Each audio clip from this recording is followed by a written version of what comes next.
Nobody noticed her. She looked like just another farmer traveling alone.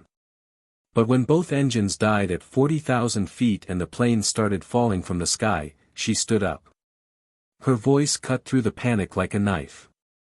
The pilots heard procedures they never knew existed. The fighter jets heard her call sign and froze. In that moment, 234 people discovered their neighbor could save them all.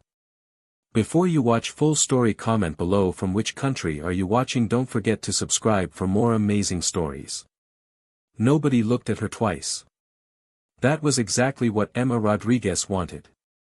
She sat in seat 12A, a window seat on Flight 328 from Dallas to Boston. Her hands were rough from farm work. Her jeans had real dirt stains, not the fake kind from expensive stores. Her jacket smelled like hay and animals. She carried a simple backpack with farming magazines inside. The flight attendant, Jessica, walked past with barely a glance. Just another farmer traveling alone. Nothing special. Nothing interesting. The businessman in 12B didn't even see her. He was too busy checking his phone, sending emails, making money. To him, Emma was invisible. She was just part of the background, like the seat or the window or the air itself. Emma liked it this way. She had worked very hard to become invisible. 10 years ago, her life had been completely different. 10 years ago, everyone knew her name. Everyone wanted her advice. Everyone needed her decisions. 10 years ago, she had been Colonel Emma Rodriguez, one of the best pilots in the United States Air Force. She had flown fighter jets in 3 different wars. She had trained hundreds of young pilots. She had made life and death decisions that affected thousands of people. Important generals asked for her opinion. The president had shaken her hand twice. But the weight had become too heavy. Every pilot she trained, she worried about. Every mission she planned, she lost sleep over. Every decision she made could mean someone lived or someone died. The pressure built up year after year until she couldn't breathe anymore. In 2014, she had signed the retirement papers. No big ceremony. No speeches. No medals. She just quietly walked away from everything. She bought a small farm in rural Texas. 40 acres of land with cows, chickens, and horses. She woke up at sunrise to feed animals. She fixed fences. She planted crops. She lived alone and liked it that way. The problems on a farm were simple. A fence was broken or it wasn't. An animal was sick or it was healthy. The work was hard but honest. Nobody died because of her decisions anymore. For 10 years, she had lived this quiet life. The people in her small town knew her as Emma the farmer. They didn't know about Colonel Rodriguez. They didn't know about the wars or the jets or the medals locked in a box in her closet. She never talked about her past. She never thought about flying. She never missed the military. Or at least, that's what she told herself. Now she was on this plane, flying to Boston for a farming conference. She would learn about new cow breeds and modern irrigation systems. She would talk to other farmers about soil and weather. Then she would fly home to her quiet farm and her simple life. The plane pushed back from the gate. The engines started with their normal loud rumble. Emma looked out the window as Dallas disappeared below. She thought about her cows. She had left them with her neighbor, old Mr. Peterson. He was a good man who knew how to care for animals. They would be fine for 3 days. The plane climbed higher. 10,000 feet. 20,000 feet. 30,000 feet. The world below became tiny. Cities looked like toys. Cars looked like ants. Emma closed her eyes. The sound of the engines was steady and normal. Everything was fine. Everything was safe. Then she felt it. It was so small that nobody else noticed. Just a tiny change in the engine sound. A small vibration that wasn't there before. Her body recognized it before her mind did. Her eyes opened. Her hand gripped the armrest. Her breathing changed. No, she told herself. You're not a pilot anymore. You're just a passenger. Let the pilots do their job. But her training wouldn't shut off. 10 years of farming couldn't erase 30 years of flying. Her body remembered what her mind tried to forget. The vibration got worse. In the cockpit, Captain Mike Stevens felt it too. He had been flying commercial jets for 20 years. He knew what normal felt like. This wasn't normal. You feel that? He asked his co-pilot, Lieutenant Sarah Park. Yeah, Sarah said, checking the instruments. Right engine. Temperature is rising. Mike's hands moved across the controls with practiced calm. He had trained for this. Engine problems were rare but not impossible. There were procedures. There were rules. There were backup systems. Running diagnostics, he said. The computer screens showed the problem. The right engine was overheating. Something was wrong with the fuel flow. The engine was getting too much fuel or not enough air. Either way, it was dangerous. Throttling back right engine, Sarah said. But the temperature kept rising. Red warnings flashed on the screen. It's not responding, Mike said. His voice was still calm, but his heart was beating faster. Prepare for engine shutdown.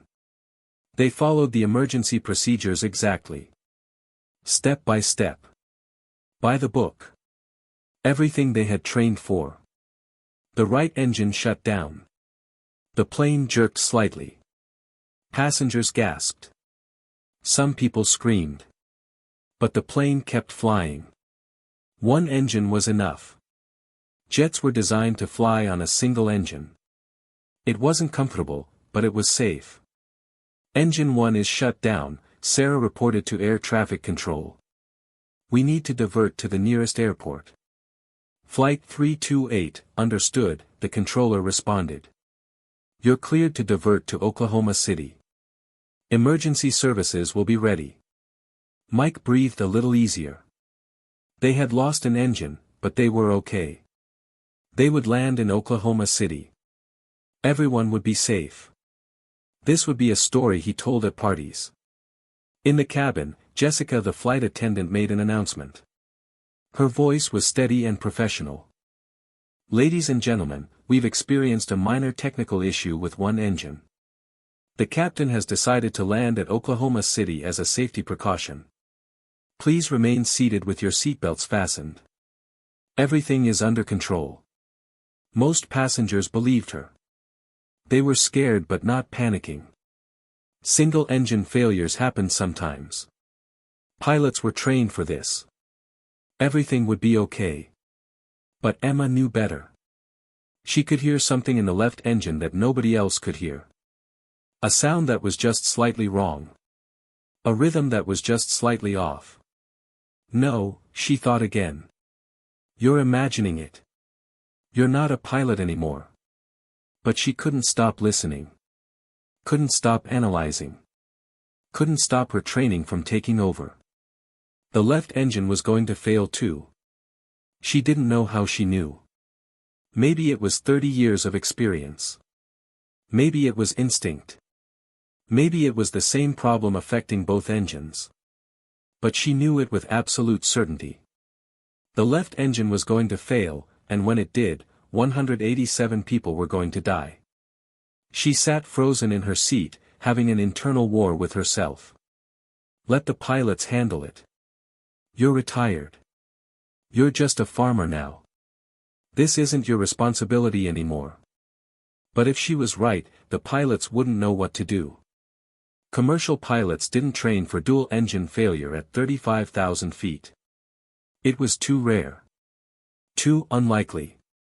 The procedures barely existed. But she knew the procedures. She had written some of them. She had trained pilots for situations exactly like this during her military service. If she stayed silent and everyone died, could she live with that? If she spoke up and was wrong, she would reveal everything she had hidden for 10 years. Her quiet life would be over. Everyone would know who she really was. 187 lives versus her privacy. It wasn't really a choice at all. Emma unbuckled her seatbelt and stood up. "Ma'am, please remain seated," Jessica said immediately. "I need to speak to the pilots," Emma said quietly. "I'm sorry, but that's not possible. We're in an emergency situation. Please sit down." "I know we're in an emergency situation," Emma said. Her voice changed. It was no longer the soft voice of a farmer. It was the voice of someone who had commanded hundreds of people. The voice of authority. "That's exactly why I need to speak to them. Now." Jessica paused. There was something in this woman's eyes. Something that made her hesitate.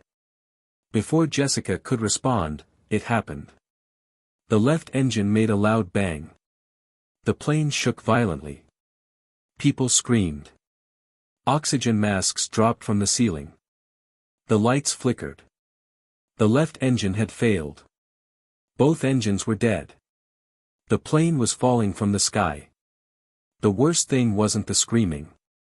It was the silence that came after. When both engines died, the plane became eerily quiet. The constant rumble that passengers barely noticed was suddenly gone. The absence of sound was terrifying. The plane wasn't falling straight down. It was gliding. But at 35,000 feet with no engines, gliding just meant falling slowly. They had maybe 15 minutes before they hit the ground. In the cockpit, Mike and Sarah were working frantically. "Try restart sequence 1, Mike ordered. Sarah's hands flew across the controls. "Restart sequence 1.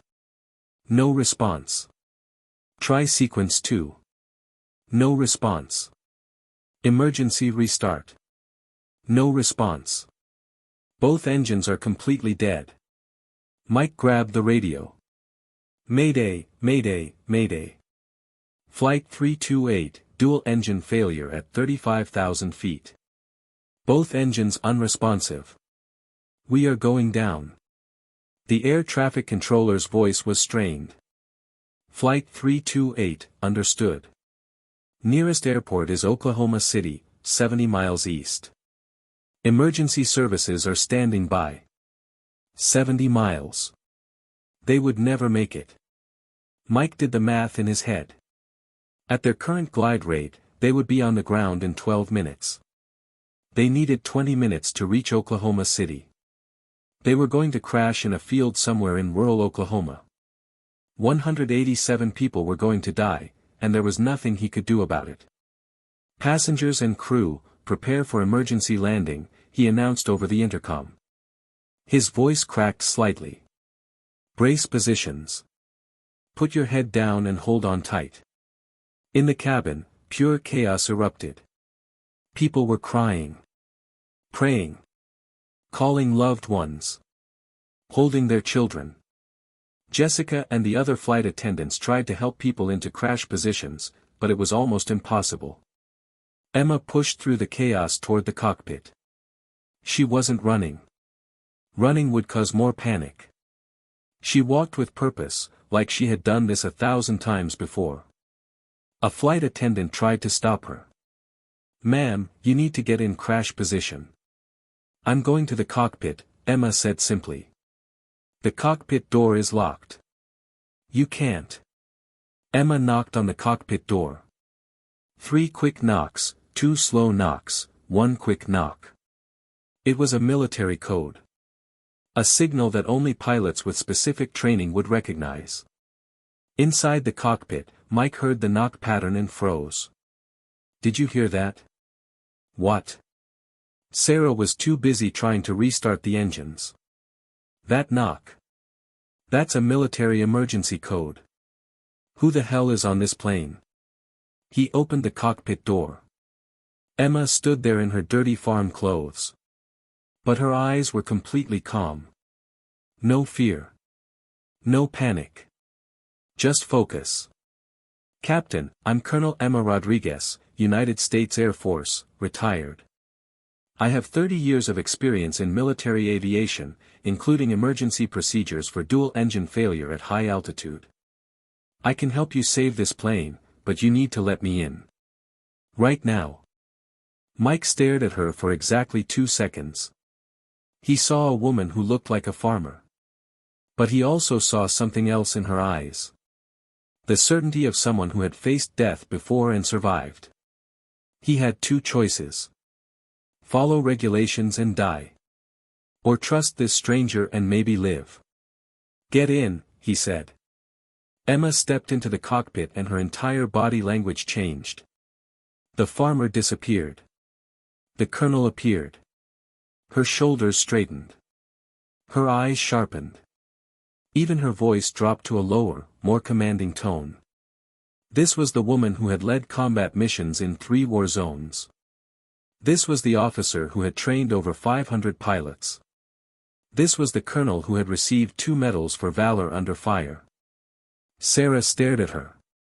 This couldn't be the same woman who had been sitting in coach wearing dirty farm clothes. But it was.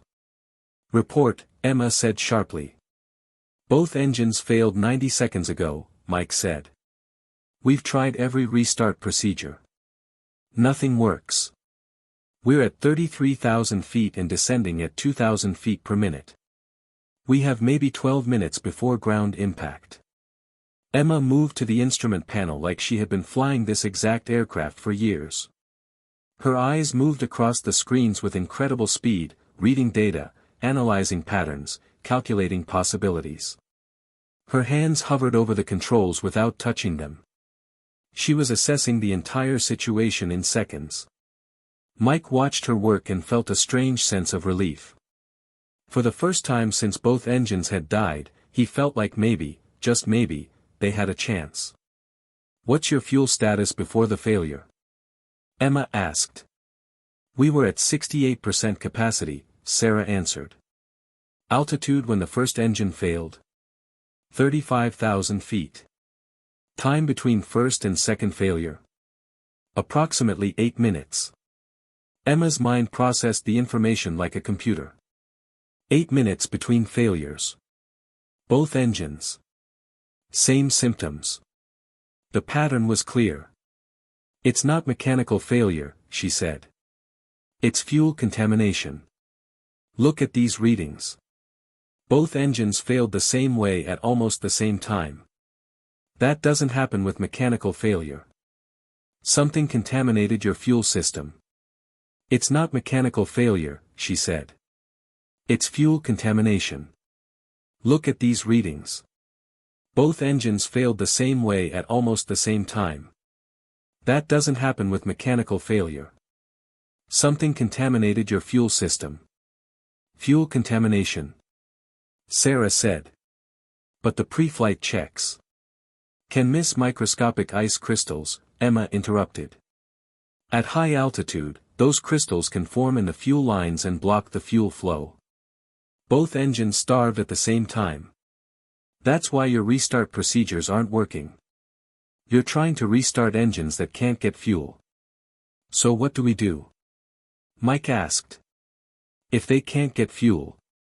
We purge the fuel lines, Emma said. There's an emergency procedure. It's not in your commercial manual because it's almost never needed. But I helped write the procedure for military aircraft. It'll work here too. She leaned over the console. Sarah, I need you to access the fuel system override. There's a panel under the main console, left side. Do you see it? Sarah ducked down and found the panel. Yes, I see it. Open it. Inside you'll see 3 red switches. Do not touch them yet. I see them.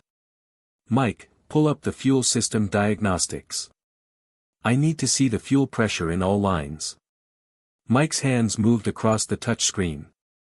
Fuel pressure it's at 0 in the main lines. But there's residual pressure in the secondary lines. Perfect, Emma said. That's what we need.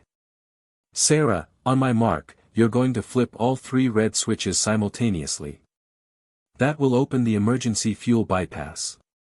Mike, the second she flips those switches, you're going to initiate emergency fuel pump at maximum pressure. The contaminated fuel will be pushed out through the bypass, and clean fuel from the secondary tanks will flow into the engines. How long will this take? Mike asked. 30 seconds to purge the lines. Then we'll have about 15 seconds to restart the engines before we lose too much altitude. They were at 28,000 feet now. Falling fast. One problem, Sarah said. If we purge all the fuel, we might not have enough left to reach an airport. We'll have enough to restart and maintain flight for 10 minutes, Emma said. That's enough to reach a landing zone. But we need to do this now. We're at 27,000 feet. If we wait any longer, we won't have enough altitude to restart. Mike made a decision. He didn't know this woman.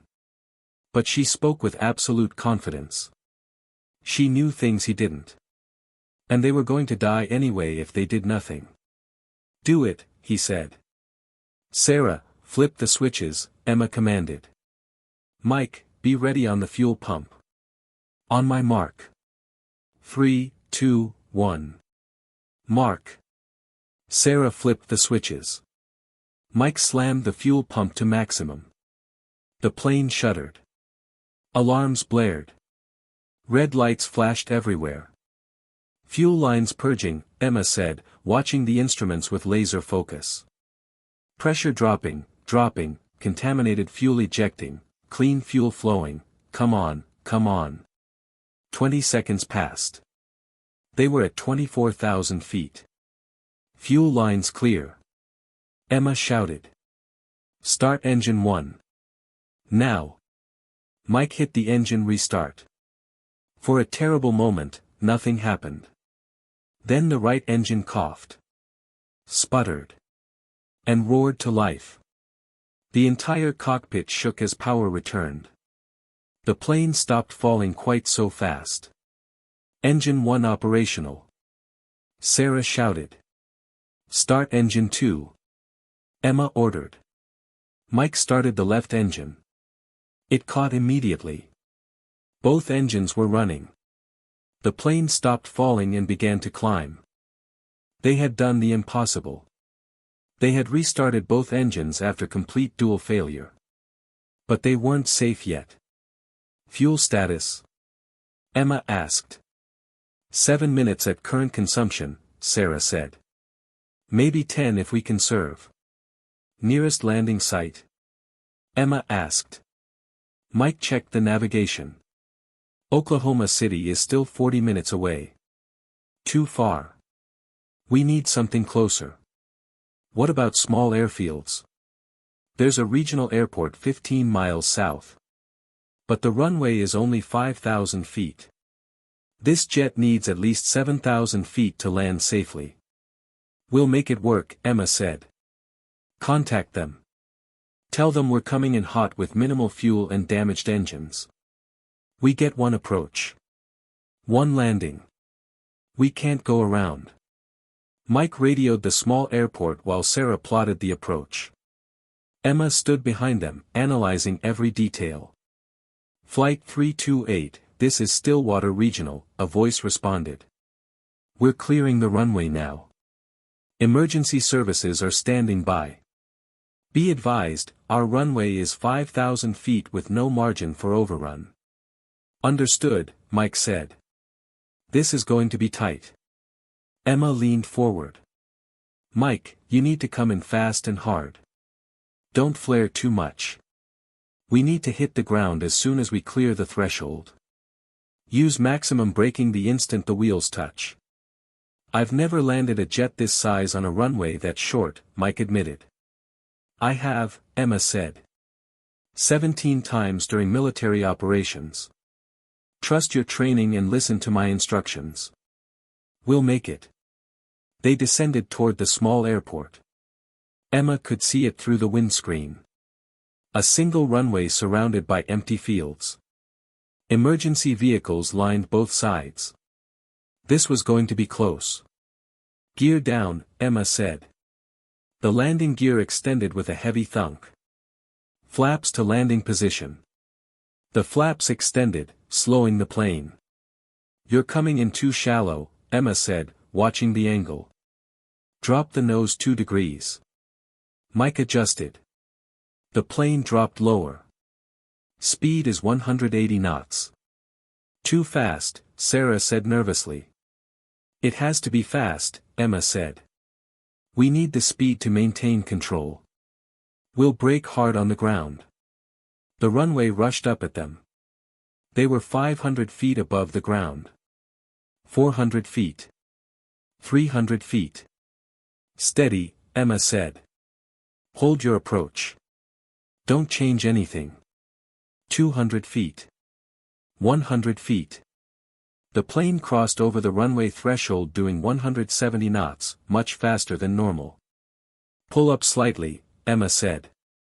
Just a touch, there. Now let her drop. The wheels slammed into the runway with bone-jarring force. Passengers screamed. The entire plane shook. Maximum braking. Emma shouted. Everything you've got. Mike and Sarah stood on the brakes. The wheels locked. Smoke poured from the tires. The plane shuddered and groaned. The end of the runway was coming fast. Too fast. 3,000 feet left. 2,000 feet. 1,000 feet. We're not going to make it. Sarah yelled. Hold the brakes. Emma ordered. Don't let up. 500 feet. 300 feet. 200 feet. The plane was still moving too fast. They were going to overrun the runway and crash into the field beyond. 100 feet from the end of the runway, the plane finally stopped. Complete silence. Then Mike started laughing. Crying and laughing at the same time. We're alive. Oh my God, we're alive. The emergency crews swarmed the plane within seconds. Fire trucks. Ambulances. Police cars. The passengers evacuated down the emergency slides, crying and hugging each other. Emma tried to slip away quietly, but Jessica caught her arm. Wait, Jessica said. You saved us all. Who are you? Before Emma could answer, Mike emerged from the cockpit. He looked at Emma with something like awe. She's Colonel Emma Rodriguez, he said loudly enough that nearby passengers heard. United States Air Force. She just saved all of our lives. The passengers who heard turned and stared. Word spread through the crowd. Within minutes, everyone knew. The farmer in dirty clothes was actually a military hero. People tried to thank her. Tried to hug her. Tried to take photos. Emma backed away from all of it. I just did what anyone would do, she said quietly. No, Mike said firmly. What you did, nobody else could do. Those procedures you used don't exist in commercial aviation. Without you, we all die. Every single person on this plane owes you their life. Emma didn't want to hear it. She had spent 10 years running from exactly this kind of attention. But she couldn't run anymore. The local news arrived within minutes. Then national news. By the time Emma made it to the terminal, her face was already on television. Breaking news, dual engine failure on Flight 328 ends in miraculous landing thanks to retired Air Force colonel who happened to be on board. Her phone started ringing. Old military friends she hadn't spoken to in 10 years.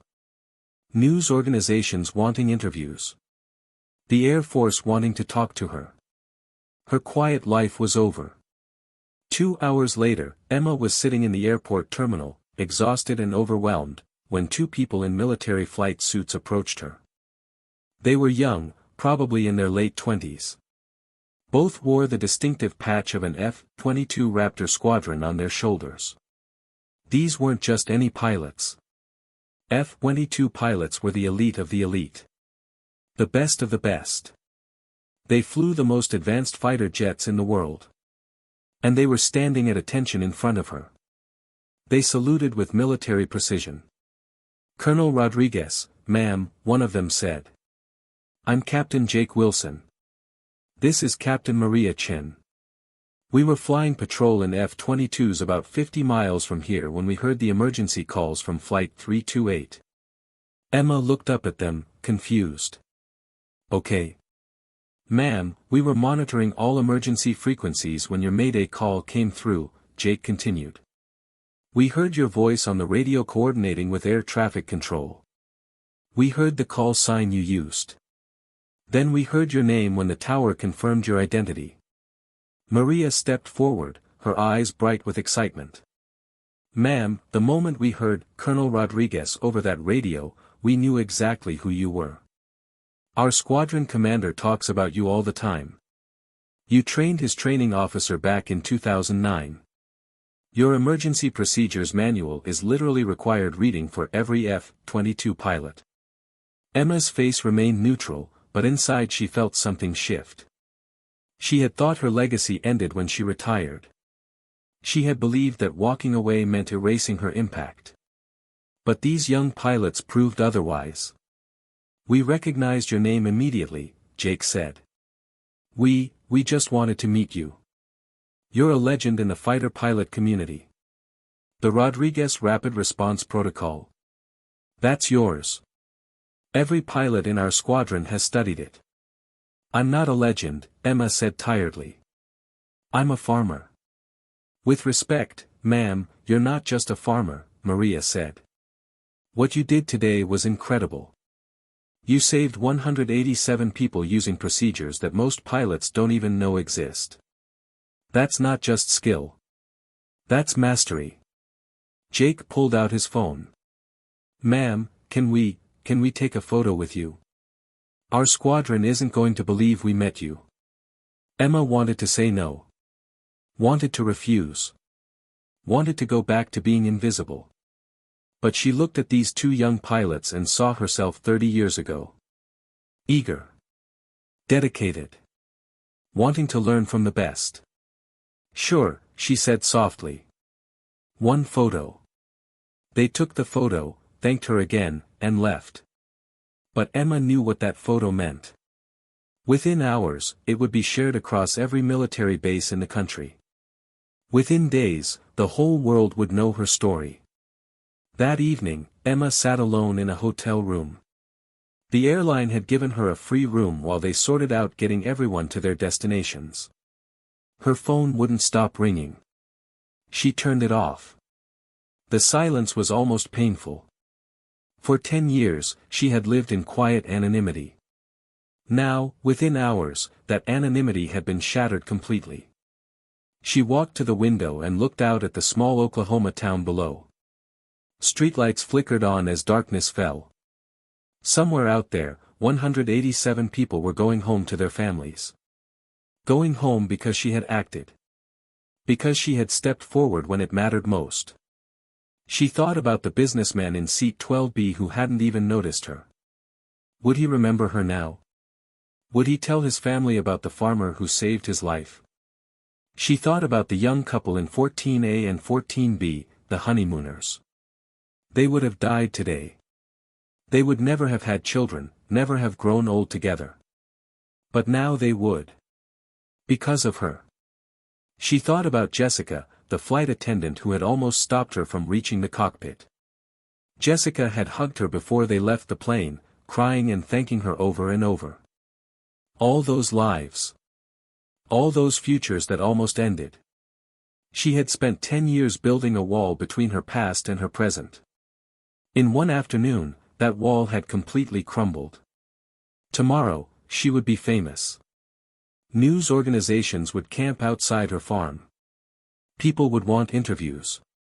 The Air Force would probably ask her to come back, at least as a consultant. Everything she had run from would come flooding back. She could refuse it all.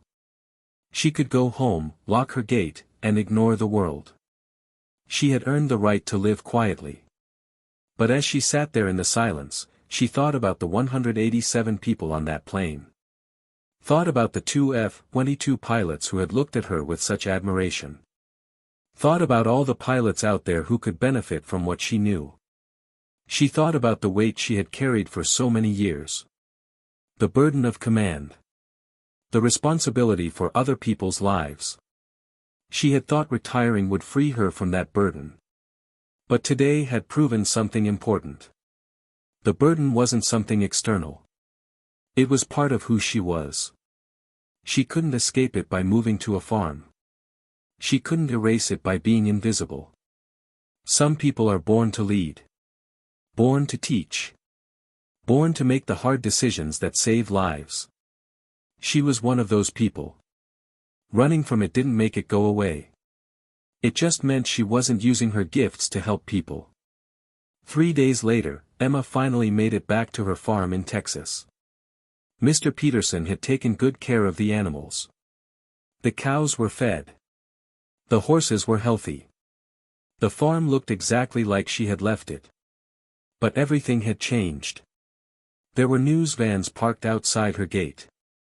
Reporters shouted questions as she drove past. She didn't answer any of them.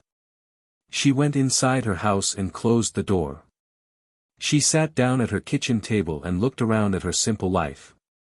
The farm still needed work. The fences still needed fixing. The animals still needed care. But now there were other things too. The Air Force had called. They wanted her to help update training procedures. Several aviation schools wanted her to teach. Boeing wanted her as a safety consultant. She could say no to all of it. Could stay here and tend her cows and live quietly. But 187 people were alive because she didn't stay quiet. Because she stood up when it mattered. Because she used her skills instead of hiding them. How many more people could she help if she stopped hiding? That night, Emma made several phone calls. Yes, she would consult with the Air Force on emergency procedures. 2 days a month. She would still live on her farm the rest of the time. Yes, she would write a training manual on dual-engine failures. On her own schedule, working from home. Yes, she would give occasional lectures at aviation schools. But only a few times a year. She wasn't returning to active duty. She wasn't giving up her farm. She wasn't becoming Colonel Rodriguez full-time again. But she wasn't hiding anymore either. She was finding a balance. Farmer most of the time. Consultant when needed. Teacher when she could be. Using her skills without letting them consume her. Emma stood in front of 200 military pilots at Nellis Air Force Base in Nevada. She was wearing jeans and a simple shirt. No uniform. She wasn't military anymore. But the pilots listened to every word she said with complete attention. Dual-engine failure at high altitude is rare, she told them. But rare doesn't mean impossible. Flight 328 proved that. What saved those people wasn't luck. It was knowledge. It was training. It was staying calm when everyone else panicked. She walked across the stage. Some of you will face emergencies in your careers. When that happens, your training will save you. But training isn't just about memorizing procedures. It's about understanding why those procedures work. It's about being able to adapt when the situation doesn't match the textbook. After the lecture, young pilots lined up to ask questions. To get advice. To shake her hand. Emma answered every question patiently. She remembered being young and eager to learn. She remembered the officers who had taken time to teach her. Now it was her turn to pass that knowledge forward. That evening, she drove back to her hotel. Tomorrow morning, she would fly home to Texas. The cows needed feeding. A fence section needed repair. Real, honest work waited for her. But next month, she would be back. Teaching another class. Sharing more knowledge. Helping more pilots prepare for emergencies they would hopefully never face. She had finally found peace. Not by running away from who she was, but by accepting both sides of herself. She was a farmer who loved working with her hands and living simply. She was also a colonel who had devoted her life to aviation and still had knowledge to share. She didn't have to choose one or the other. She could be both. As she drove through the Nevada desert, watching the sunset paint the sky orange and red, Emma smiled. For the first time in 10 years, she wasn't running from her past. She was carrying it with her, using it to help others, but not letting it define her entire life. She thought about the passengers from Flight 328. Many of them had sent her thank you letters. Some had visited her farm. A few had become friends. Mike, the captain, called her once a month just to talk. They had been through something together that created a permanent bond. She thought about the 2 F-22 pilots who had asked for a photo. They had sent her a squadron patch with a note, "Thank you for teaching us to be better." She thought about all the pilots she had trained over her 30-year career. How many lives had they saved? How many missions had they completed successfully because of what she taught them? The impact of a good teacher ripples outward in ways you can never fully measure. Emma had tried to stop those ripples by retiring. By hiding. By becoming invisible. But today, driving through the desert with the sun setting behind her and another teaching assignment completed, she understood something important. Those ripples were her legacy. They were the best part of who she was. And it was time to stop fighting them. She pulled out her phone and made one more call. "Hello, this is Colonel Emma Rodriguez," she said. "I understand you're looking for someone to help design the new emergency training program. I'd like to discuss how I can help." She listened to the excited response on the other end. Made plans for a meeting. Agreed to terms. When she hung up, she felt something she hadn't felt in 10 years. Purpose. She wasn't just surviving anymore. She was contributing. Teaching. Leading in a different way. The cows still needed feeding. The fences still needed fixing. The farm still needed her. But the world needed her too. And for the first time, Emma was okay with that. She drove into the sunset, heading home to her farm, knowing that she would leave again soon to teach more pilots. But that was okay. Because she had finally learned the most important lesson of all. You don't have to choose between who you were and who you want to be. Sometimes, the best version of yourself is both. Sometimes the people who seem most ordinary are hiding extraordinary skills. Sometimes running from your past doesn't bring peace, accepting it does. And sometimes, the best way to honor your training is to share it with others who need it. Colonel Emma Rodriguez saved 187 lives that day. But her real legacy is in the thousands of pilots she taught over the years, and the thousands more she would teach in the years to come. She was just a farmer. But she was also so much more. And she finally learned to be both.